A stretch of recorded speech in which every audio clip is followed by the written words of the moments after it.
Well, welcome back to the garage. We still have Aaron's Aspen here. We are just about getting to the end of that though. Um, we've gone ahead and, well, since the last video, I've put all new heater hoses on it. I put a new cap and rotor on it. Went through the whole carb. I still got a few little things to do just around the carb. Like I got the throttle return springs at the moment just sitting here. Just because the bracket, the factory style bracket, is a little bit tight. So rather than have the springs have constant tension on them and eventually weaken over time, I'm gonna go ahead and see what I can do to fix that properly. Eliminate problems before they begin. But yeah, I've replaced all the vacuum lines on it. So the timed ignition for the vacuum advance, I replaced that vacuum line. I went ahead on this side, and of course I capped all the other vacuum hoses we're not using. Anyway, so it's got a new PCV hose, new booster hose. I rerouted all the wires, and I found a couple of the retainers, like there were two missing, so I replaced those. I happen to have the correct brackets to put the low mount power steering pump set up on the car. I mean, they all use the same Saginaw pump. The only real difference is the brackets. So luckily I had a set kicking around here that I'll probably never use, but because I think I got, I don't know how many core pumps I have up on a shelf up north, and every one of them's got that same set of brackets on it. So they're perfect for what I needed for this. Cleaned up the booster, cleaned up the master cap. I gave it my little trick to give it sort of a cadmium look. Yeah, it's not perfect, but you know what? It looks better than a rusty old cap or just a spray bomb black one, right? So I just got battery on charge a little bit, just because sitting here for the last, I don't know, week or so there, it's gone a little flat. But got a handful of little things to do, but I think we're rounding the curve now.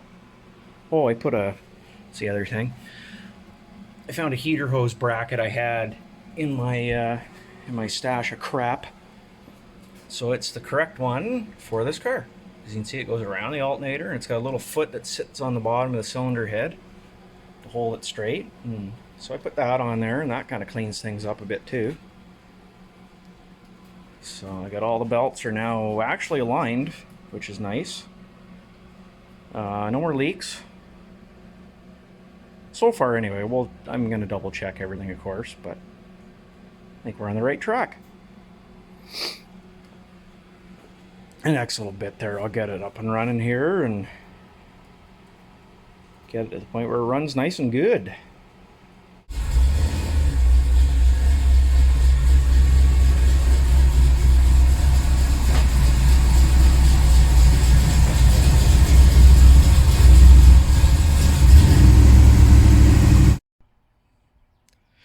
Well, we are pretty much done with Aaron's car here. We no longer have any leaks. We've gone ahead and nipped all those in the butt. Fuel line is now routed in a reasonable fashion. I rerouted all the heater hoses. Now has a double throttle return spring just in case one lets go. I had to make a little mount for it. That's not a big deal though. I put a heat shield, one of these Holley heat shields, under the carb, because before what I was finding was, right now I can put my fingers on top of here, touch the carb, everything, and I don't get a burnt hand. I was running it before, getting it all set up and everything, and the fuel line and the carburetor body itself were so damn hot you'd burn your hand on them. So that was no friggin' good. That's a good way to boil fuel. So I went ahead and fixed that, dressed everything up a little bit, cleaned it all up for Aaron, so at least it looks a little better for him. Put the correct low mount power steering pump and brackets on it. Cleaned up, painted a few things and what have you. Now I've got it tuned. The only thing I have left to do is get an air cleaner to replace what was on it, just because it had sort of an oddball sized one on it. And I've tried to find a filter like this, and I can't find one. And as you can see, I'm not putting that one back on there.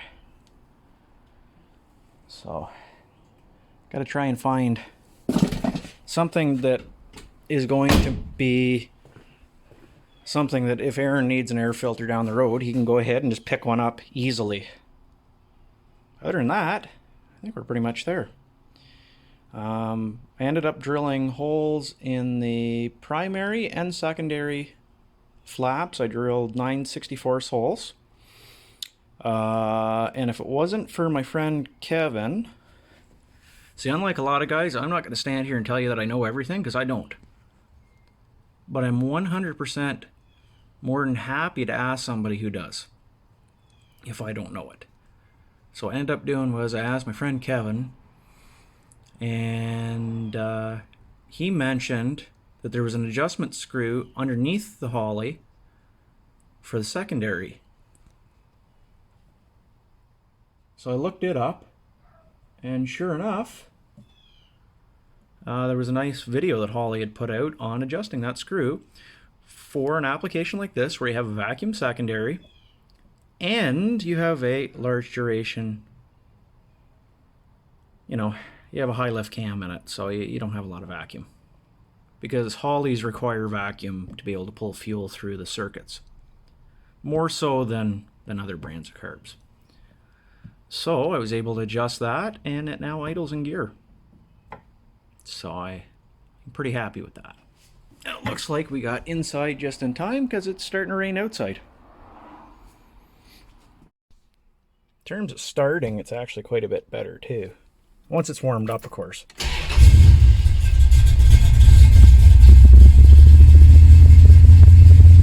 I have my foot there, but I didn't have to use the gas to start it. See, foot's not on the gas.